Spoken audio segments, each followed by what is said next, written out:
Hello everyone, welcome to my channel maths vibe. So आज हम discuss करेंगे 7 जून 2023 का ओडी का क्वेश्चन है। पार्ट सी में पूछा गया। क्वेश्चन आईडी है 704093 और ये जो क्वेश्चन है ये हमारा सेम प्रॉपर्टी पे बेस्ड है जो हमने कल डिस्कस की थी, जिसकी क्वेश्चन आईडी थी 704092।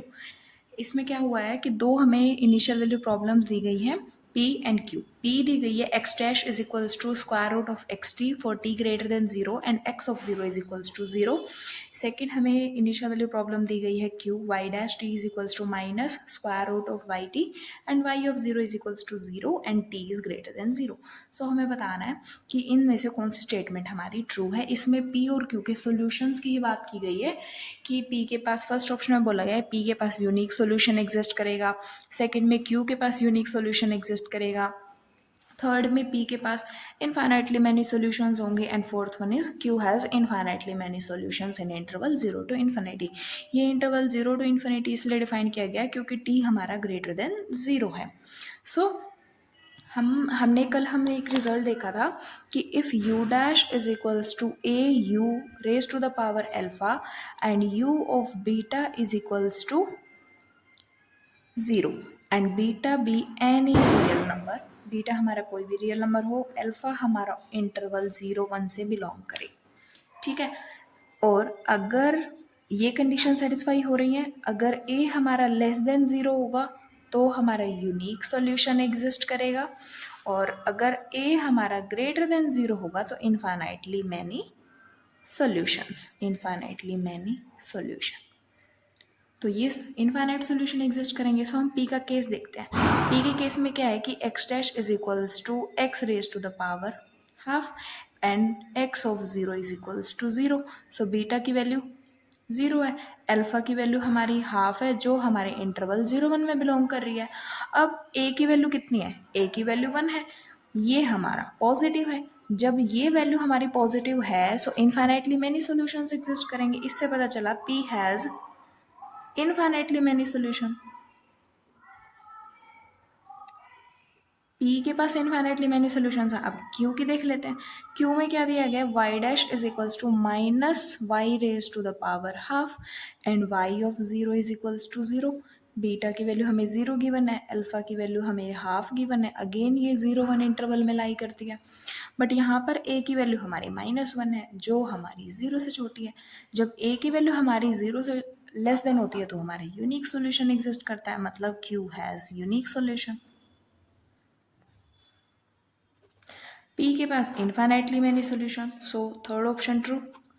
Q के पास हमारा unique solution, so second option true. So हमारे करेक्ट ऑप्शन हैं सेकंड एंड थर्ड। और सेकंड क्वेश्चन है जो हम डिस्कस करेंगे, उसकी क्वेश्चन आईडी है 704091। If f belongs to the C1 over R, इसका मतलब है f जब हमारा C1 ओवर R में है, इसका मतलब जो f है वो हमारा कॉन्टिन्यूसली डिफरेंशिएबल फंक्शन है। ठीक है, कॉन्टिन्यूसली डिफरेंशिएबल का मतलब है कि f हमारा डिफरेंशिएबल है और जो f डैश है वो हमारा कॉन्टिन्यूस है। देन इसने बोला कि वो हमारा बाउंडेड है, f हमारा बाउंडेड फंक्शन भी है। उसने हमें एक इनिशियल वैल्यू प्रॉब्लम दी गई है p, x dash t is equals to f of x t for t greater than 0 and x of 0 is equals to 0। Which of the following statements are true? हमें 4 statement दी गई है। First statement है P has a solutions defined for all t greater than 0. Second, P has unique solution. Third, P has infinitely many solutions. And fourth one is the solutions of P is or are ellipsist. क्या बोला गया? सबसे पहले तो जो f है वो हमें कॉन्टिन्यूसली डिफरेंशिएबल दिया गया है। f हमारा बाउंडेड फंक्शन है।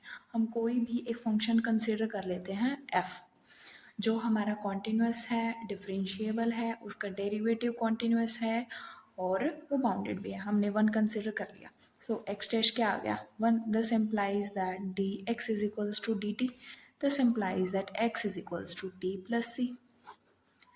और कंडीशन दी गई है x of 0 is equals to 0। This implies that c is equals to 0।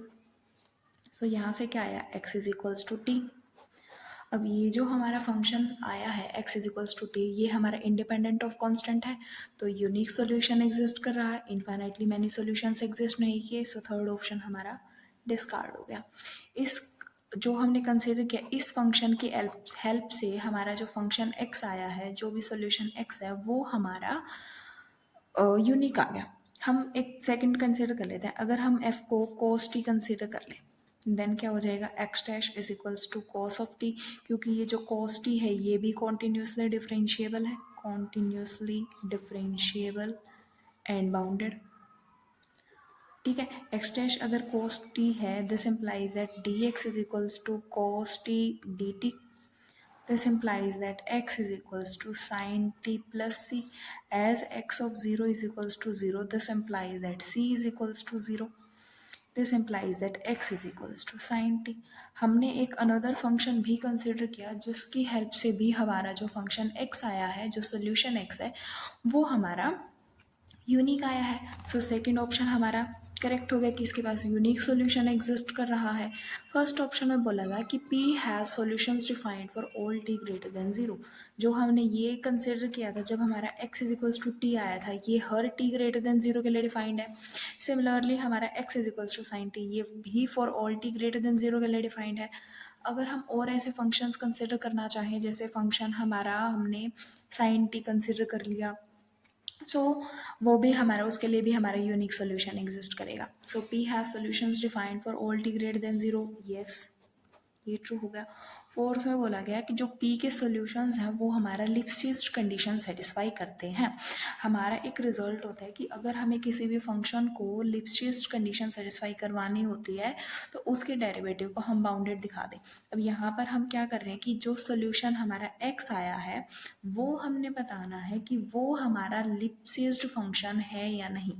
So x का जो डेरिवेटिव है, अगर इसका डेरिवेटिव किसी m से for all t greater than 0, इसके लिए अगर जो डेरिवेटिव फंक्शन है वो हमारा बाउंडेड आ जाए देन हम बोल देंगे कि x हमारा लिप्सिस्ड फंक्शन है। अब इस केस में क्या दिया गया है कि x dash is equals to f of x comma t, ये फंक्शन हमें दिया गया है, ये इनिशियल वैल्यू प्रॉब्लम हमें गिवन है। और इसने ये भी बोला कि जो f फंक्शन है ना वो हमारा बाउंडेड है, एफ फंक्शन हमारा बाउंडेड है। जब एफ फंक्शन हमारा बाउंडेड है तो F X comma T modulus किसी ना किसी एम से तो लेस देन होगी। सो बाउंडेड दिखाने के लिए जो एक्स डैश मॉडुलस है वो क्या हो जाएगा, F of X comma T modulus this value is less than M. This implies that modulus of X comma T is less than M for all T greater than 0। यही हमने कहा कि अगर किसी भी फंक्शन को लिप्सिस्ड कंडीशन सेटिस्फाई करवानी है तो उसके डेरिवेटिव की जो वैल्यू है वो हमारी किसी भी m से छोटी हो जाए for all t greater than 0। इस फंक्शन में, इस इनिशियल वैल्यू प्रॉब्लम में भी हमारे साथ यही कंडीशन हुई, ये x dash T is modulus value is less then m। सो क्या पता चला कि जो सोल्यूशन है एक्स टी सेटिस्फाई लिप्सिस्ड कंडीशन।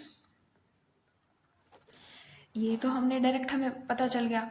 अगर हम चाहते तो ये वाला फंक्शन कंसिडर करके देख लेते, इसका डेरिवेटिव क्या होगा, cos t, cos is bounded, this value is less than equals to 1, cos t modulus is less than equals to 1। Again इसमें x डैश की वैल्यू हमारी 1 हो जाती, 1 is less than 2, अगर हम 2 m की वैल्यू 2 कंसिडर कर लेते। सो यहाँ से हमें पता चला कि जो सोल्यूशन है p का, जो सोल्यूशन है वो हमारा लिप्सिड्स फंक्शन है। तो फोर्थ ऑप्शन भी ट्रू होगा। सो करेक्ट ऑप्शन है हमारे first, second and fourth. Thank you.